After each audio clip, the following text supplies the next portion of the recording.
ఆంధ్రప్రదేశ్లో రానున్నటువంటి ఎన్నికల్లో ఎన్డీఏ పరిస్థితి ఇది అని కేంద్ర హోంశాఖ మంత్రి అమిత్ షా చంద్రబాబుకు ఒక సంచలనమైనటువంటి నివేదికను అందజేశారు అంటూ ఒక వార్త ఇప్పుడు సోషల్ మీడియాలో చక్కర్లు కొడుతున్నటువంటి నేపథ్యంలో అసలు ఆ నివేదికలో ఏముంది అనేది ఇప్పుడు సర్వత్రా చర్చనీయాంశంగా మారిన నేపథ్యంలో ఈ అంశం మీద మనతో మాట్లాడేందుకు చర్చించేందుకు ప్రముఖ సీనియర్ జర్నలిస్ట్ దుర్గా వడ్లమణి గారు మనతో ఉన్నారు. మేడంతో మాట్లాడదు. దుర్గా నమస్తే. నమస్తే. నిన్న ఎన్నికల ప్రచారంలో భాగంగా కేంద్ర హోంశాఖ మంత్రి అమిత్ షా గారు ఆంధ్రప్రదేశ్లో ఎన్నికల ప్రచారంలో పాల్గొన్న నేపథ్యంలో అసలు రానున్నటువంటి సార్వత్రిక ఎన్నికల్లో ఆంధ్రప్రదేశ్లో ఎన్డీఏ పరిస్థితి ఇది అంటూ అమిత్ షా గారు ఒక సంచలనమైనటువంటి నివేదికను చంద్రబాబు గారికి అందజేశారు అంటూ ఒక వార్త ఇప్పుడు సోషల్ మీడియాలో చక్కర్లు కొడుతూ ఉంది. అసలు ఆ నివేదికలో ఏముంది అంటే ఏం చెప్తారు? నిన్న సత్యసాయి జిల్లా ధర్మవరంలో వీళ్ళు ప్రచార సభ ఉంది కదండి. అప్పుడు ఒక 20 నిమిషాల పాటు వాళ్ళు అక్కడ పక్కనే ఒక రూమ్ లో సమావేశమయ్యారు. అమిత్ షా గారు, చంద్రబాబు నాయుడు గారు ఇద్దరు ఏకాంతంగా మాట్లాడుకున్నారు. అప్పుడు ఇవన్నీ కూడా చెప్పుకొచ్చారు చంద్రబాబు గారు కూడా. ఆయన కూడా ఇప్పుడు పరిస్థితులు బాగలేవు రాష్ట్రంలో, వైఎస్ జగన్మోహన్ రెడ్డి ప్రభుత్వం చాలా అరాచకాలు సృష్టిస్తోందని అమిత్ షా గారు కూడా చెప్పారు. అంటే మొదటిసారి బీజేపీ స్పందిస్తోంది రాష్ట్ర పరిస్థితుల మీద. రాజ్నాథ్ సింగ్ ఆల్రెడీ స్పందించారు. ఈ రోజు కేంద్ర హోంమంత్రి మాట్లాడటం అనేది చాలా పెద్ద విషయం. అంటే వాళ్ళకి నివేదికలన్నీ తెప్పించుకుని చూసుకున్నాక ఆయన ఓపెన్ గా ఈరోజు మాట్లాడుతున్నారు. ఆ నివేదికలు చూసుకుని వీళ్ళతో కూటమికి ఎట్లా చేతులు కలిపారో నిన్న కూడా ఆ నివేదికలన్నీ తెప్పించుకుని చూశాక పూర్తిగా ఆంధ్రప్రదేశ్ పరిస్థితి వాళ్ళకి అవగాహనకు వచ్చింది. దాంతో ఆయన నిన్న ఓపెన్గా వారితో డిస్కస్ చేయడం జరిగింది. అందులో ఈయన కూడా చంద్రబాబు నాయుడు గారు కూడా సిఎస్ జవహర్ రెడ్డి తీరు గురించి మాట్లాడారు. తర్వాత పెన్షన్ల పంపిణీలో జరిగిన అవకతవకలు, ఇట్లా పెద్దవాళ్ళని ఎట్లా చంపేశారు, 33 మందో 40 మంది దాకా చనిపోయారు, ఈసారి కూడా పెన్షన్ల పంపిణీ సరిగా జరగలేదు, ఇలా ఎండల్లో వాళ్ళని నిల్చోబెట్టారు. నిన్న అమిత్ షా గారు ఆంధ్రప్రదేశ్లో ఎన్నికల ప్రచారం ముగించుకొని వెళ్ళిపోయిన తర్వాతే ఆంధ్రప్రదేశ్ డీజీపీ రాజేంద్రనాథ్ రెడ్డి మీద వేటుపడినటువంటి నేపథ్యంలో తెర వెనక చంద్రబాబు గారే చక్రం తిప్పారు.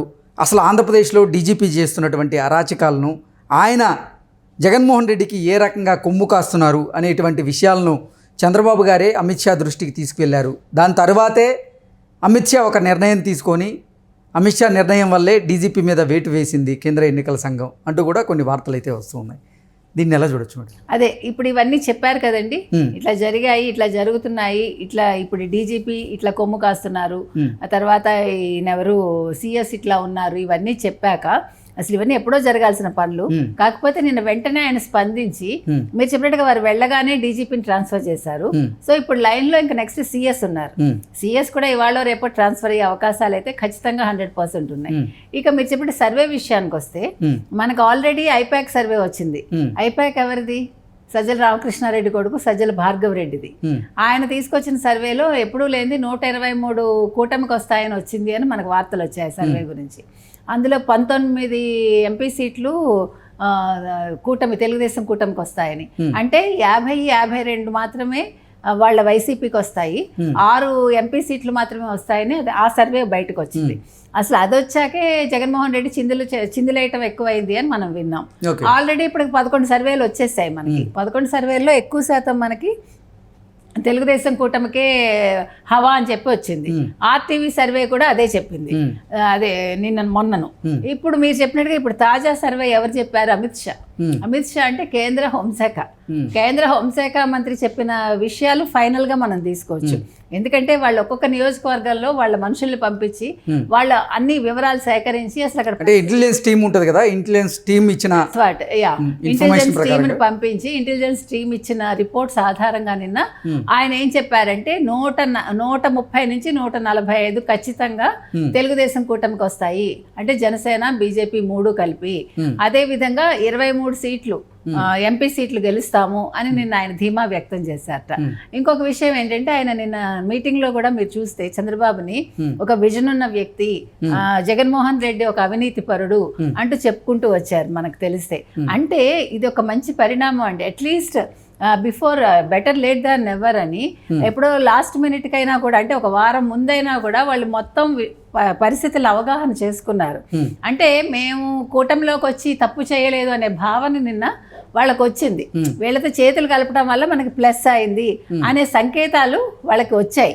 దాంతో నేను అమిత్ షా చాలా ఆనందంగా ఈ విషయాలని పంచుకోవటమే కాకుండా మొదటిసారి ఆయన జగన్మోహన్ రెడ్డి ప్రభుత్వాన్ని ఇది జగన్ కూడా ఊహించలేదు. ఇంతకాలం బీజేపీని ఏదో ఆయన మాట్లాడకుండా వస్తున్నాడు ఆయన అవసరాల కోసం, కానీ బీజేపీ తను ఇలా నెగిటివ్ గా మాట్లాడుతుందని ఆయన ఎక్స్పెక్ట్ చేయలే. అంటే ఇప్పుడుండే పరిస్థితులకు తోడు ఓ పక్క ల్యాండ్ టైటిలింగ్ యాక్ట్ ఆయన ఎత్తినుంది, ఇంకో పక్క ఈ పెన్షన్ల గొడవ ఉంది, మరో పక్క ప్రభుత్వ ఉద్యోగుల వ్యతిరేకత ఉంది. ఇన్ని విషయాల మధ్య ఇప్పుడు కేంద్రం కూడా తనకి నెగిటివ్గా ఉంది. కేంద్రం దృష్టిలో కూడా తన ప్రభుత్వం చాలా అంటే అన్ని రకాలుగా కూడా వీళ్ళ గురించి తెలిసిపోయింది. ఆయన కూడా అమిత్ షా కూడా చాలా కోపంగా ఉన్నాడు, కూటమిని గెలిపించుకోవాలనే వాళ్ళు ఉన్నారు అనే నిన్న విషయం అర్థమయ్యేసరికి ఇప్పుడు జగన్మోహన్ రెడ్డి నిజంగానే నిన్న ప్రచారం మానుకుని ఇప్పుడు ల్యాండ్ టైటిలింగ్ యాక్ట్ కోసం అయితే కూర్చున్నాడు. ఈ విషయాలన్నీ తెలుసుకున్నాక ఆయనకి ఇప్పుడు చాలా బాధాకరమైన విషయాలు ఇవన్నీను. తను నెగ్గను అనేది పూర్తి సంకేతాలు ఆయనకు అందాయి.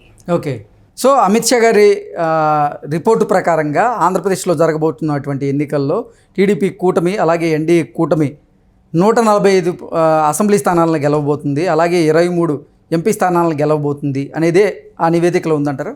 ఖచ్చితంగానండి. మనం మొదటి నుంచి చెప్పాం, మీకు గుర్తుంటే 145/23 డే 1 నుంచి మనం చెప్తున్నాం. అంటే మన సర్వే మనం చెప్తున్నది అదే నిన్న అమిత్ షా కూడా ఖచ్చితంగా వస్తుంది అని చెప్పారు. 145/23 ఆయన చెప్పారు.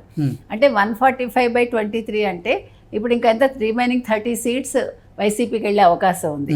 అది కూడా పూర్తిగా చెప్పలేము, ఇంకా కొంచెం దిస్ వే దట్ వే అంటే ప్లస్ ఇటే రావచ్చు. ఎందుకంటే వైసీపీకే మైనస్ ఇంకా అయ్యే ఛాన్సెస్ ఎక్కువ ఉన్నాయి. ప్రజల మూడ్ ఇప్పుడు ఫుల్ మారిపోయిందండి. నిన్న ధర్మవరం సభలో అమిత్ షా గారు మాట్లాడుతూ జగన్మోహన్ రెడ్డి పాలన మొత్తం అవినీతిమయంగా మారింది, దానికి తోడు అసలు గూండాగిరి రాజ్యం ఏలుతుంది, ఆ గూండాగిరిని అణిచివేయాలంటే కూటమి గెలవాలి, కూటమి గెలవబోతుంది అంటూ కూడా ఆయన నిన్న చెప్పడం జరిగింది. అదే చెప్తున్నా, నిన్న ఆయన ఓపెన్గా మాట్లాడారు. ఇది రాష్ట్రంలో గుండాగిరి పెరిగిపోయింది, తర్వాత అవినీతి రాజ్యం వెళ్తోంది, ఇవన్నీ ఆయన చెప్తూ కూటమిని గెలిపించండి అని ప్రజలకు విజ్ఞప్తి చేశారు ఆయన. ఇవాళ మోదీ గారు కూడా అదే చెప్పబోతున్నారు. ఎందుకంటే మొన్నటి వరకు లెక్కలు వేరు, నిన్నటి నుంచి లెక్కలు వేరు.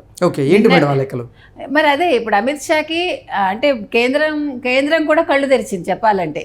రాష్ట్రంలో జరుగుతున్న పరిణామాలు ఈ నెగిటివ్ ఇదంతా వాళ్ళు తెలుసుకుని నిన్న కళ్ళు తెరిచి వాళ్ళు ఓపెన్ గా నిన్న అమిత్ షా మాట్లాడారు.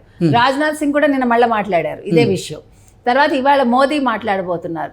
సో ఖచ్చితంగా తెలుగుదేశం జనసేన ఇంతకాలం చేస్తూ వస్తున్న ఆరోపణల్లో సత్యం ఉంది, అసత్యం కాదది, అవి నిజం అనే విషయం వాళ్ళకి అవగాహనకు వచ్చి ఈరోజు వాళ్ళు ఓపెన్గా ప్రజల్ని కూడా వాళ్ళు అడిగారు, మాకు ఓటు వేయండి, కూటమికి ఓటు వేయండి అని అమిత్ షా అడగడం జరిగింది. సో ఇది తప్పకుండా కూటమికి మంచి శుభ సంకేతం, మంచి పరిణామం ఇది. Okay madam, thank you.